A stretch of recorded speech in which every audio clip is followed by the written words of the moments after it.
This is the Tom Bigby Tales podcast. I'm Shannon Evans, and I write about a small town in Northeast Mississippi called Columbus. Today's episode is about Leroy Brooks and the bully Pulpit, and this is only part one.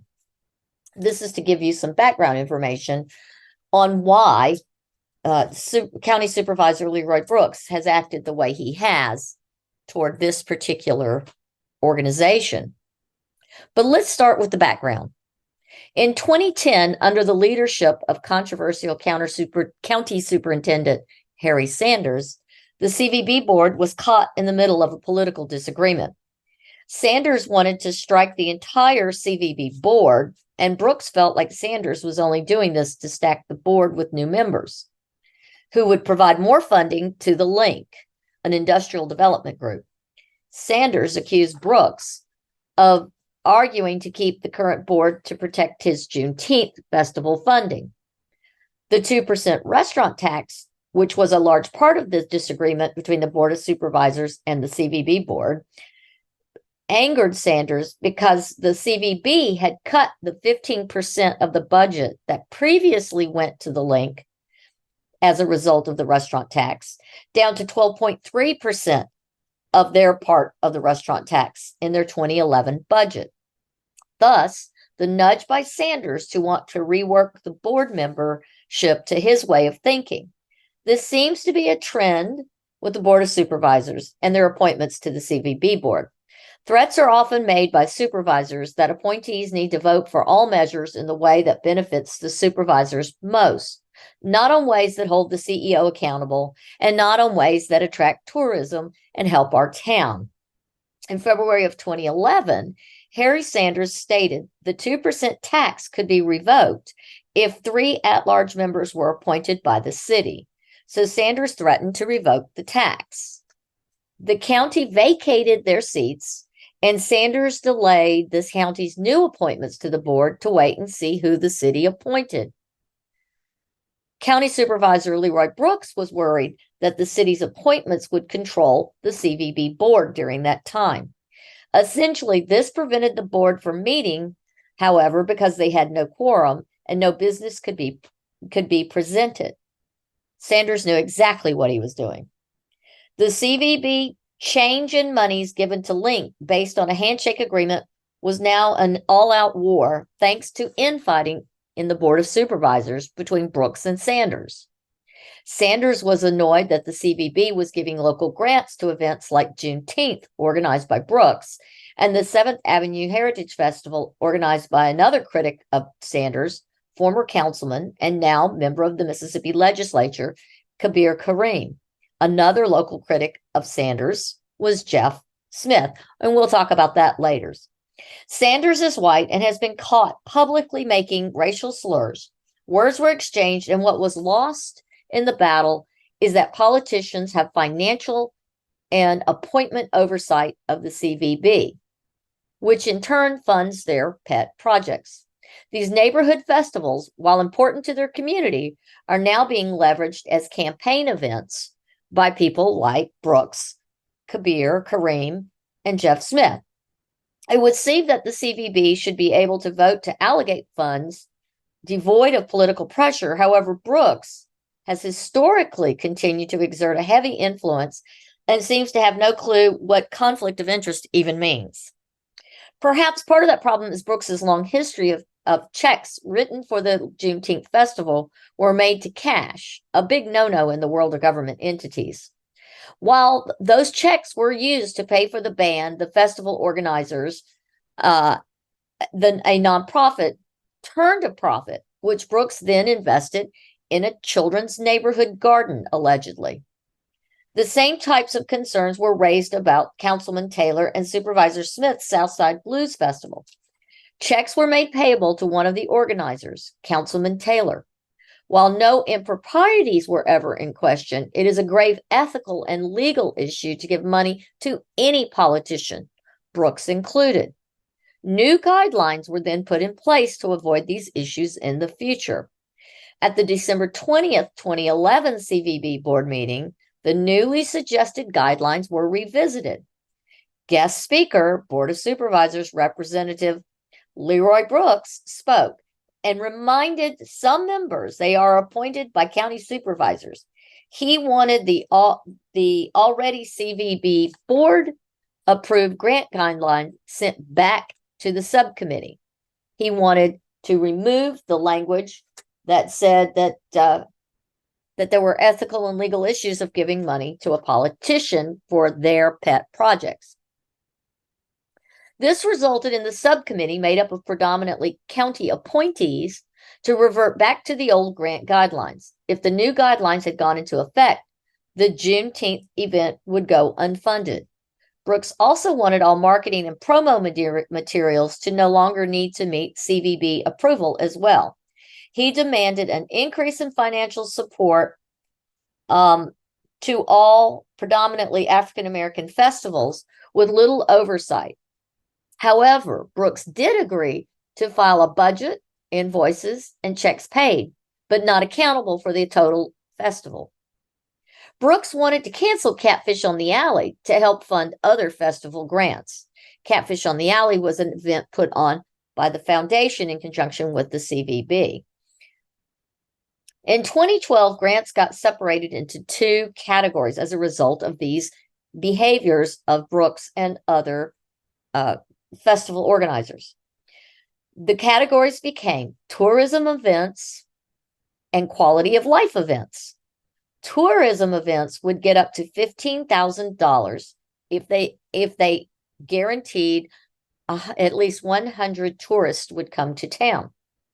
Quality of life events would get up to $8,000. Tourism events required that 25% of all funds granted must be used for marketing, and no more than 25%, which would be roughly $3,700, would be used on entertainment for tourism. But quality of life grants could use the dollars that they were awarded for any purpose related to their event. That year, Supervisor Brooks applied for both grants for Juneteenth.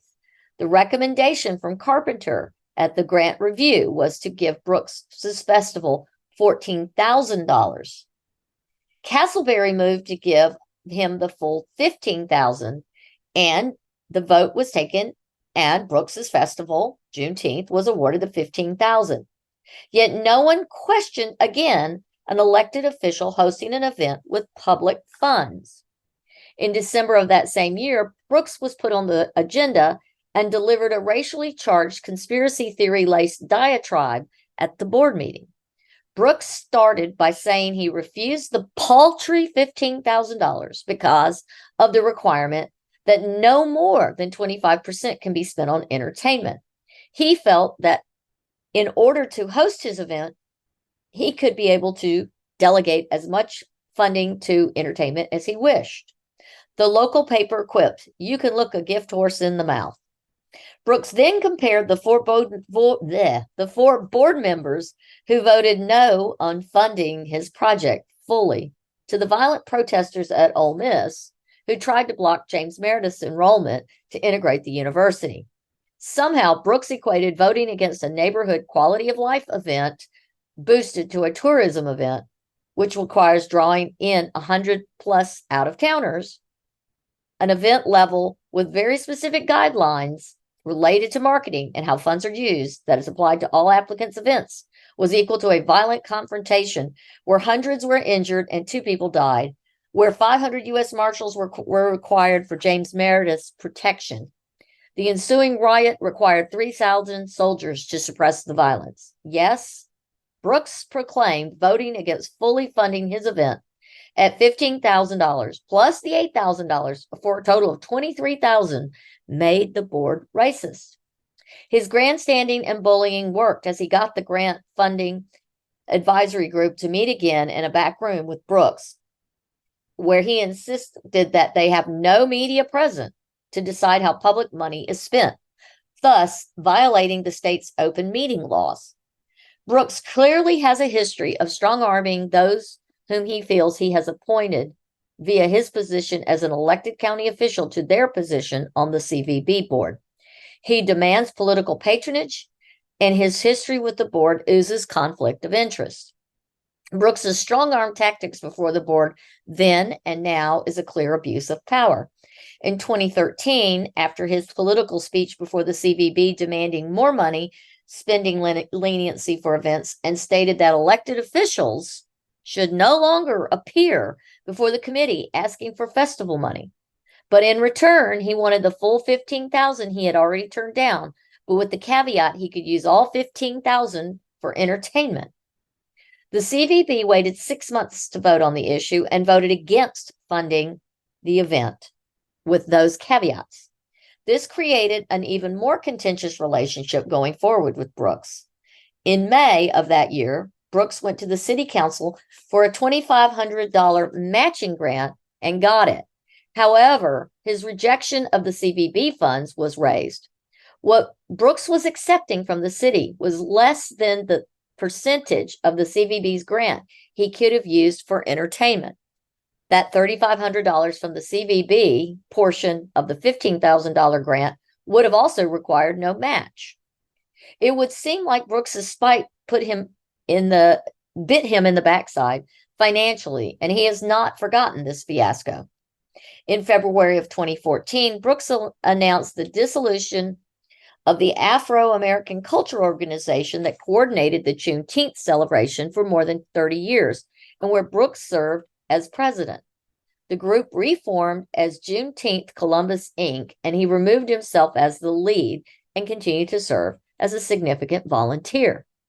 This was done after the CVB preemptively installed a new ethics policy prohibiting elected officials from requesting public funds from the CVB, a policy they have been violating ever since its implementation, but that is for another episode.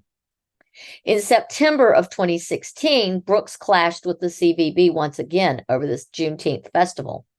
The CVB board awarded the Juneteenth festival a $7,500 grant. In September meetings, the CVB refused to pay the second half of the grant after it was discovered that despite his 2014 agreement to elected officials not being associated with grant applications, he remained firmly entrenched with Juneteenth. Brooks was asked by the board to come to the next meeting in October to discuss their concerns before they would deliver the remaining dollars. Brooks attended that meeting and called two of their board members racist and claimed the entire board was only picking on African American community-led events. He failed to mention that each of the events he did mention were also led by elected officials, himself, Kabir Kareem, and Jeff Smith. Smith to this day is still listed as the agent of record for his neighborhood festival, thus in violation of the ethics rule. Brooks is on record with the September 30th dispatch stating, "If they don't give me the rest of the money, we're going to sue the CVB." No mention of the 2014 ethics policy the CVB agreed to because of concerns of conflict of interest related to the neighborhood festivals and elected officials.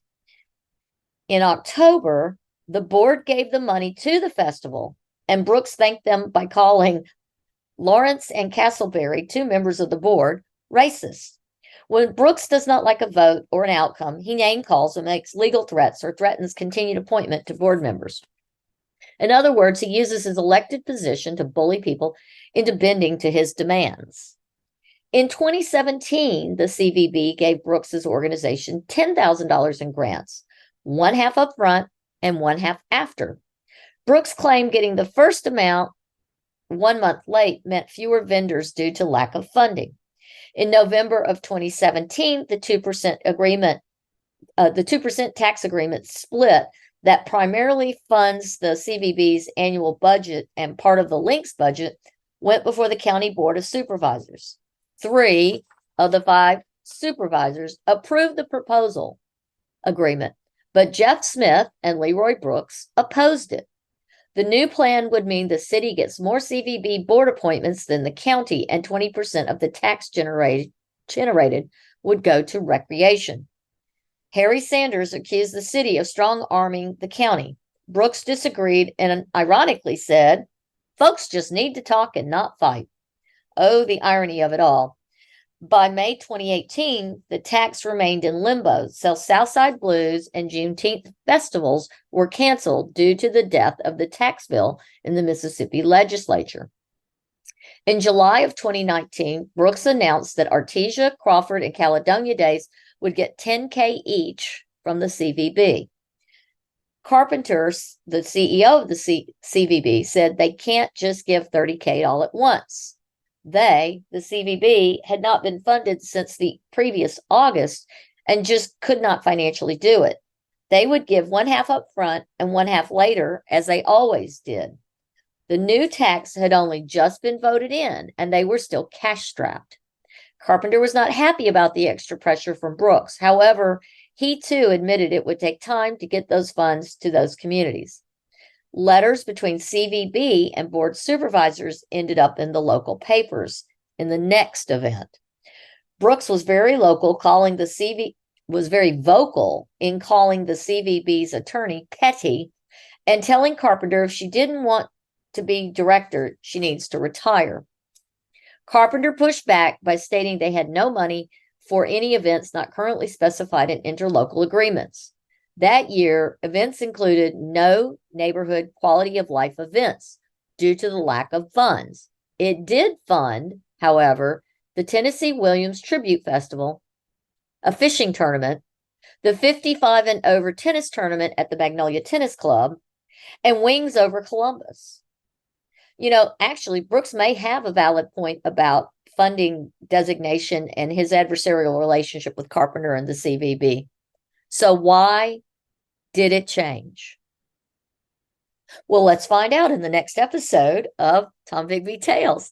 Stay tuned for part 2 of this podcast.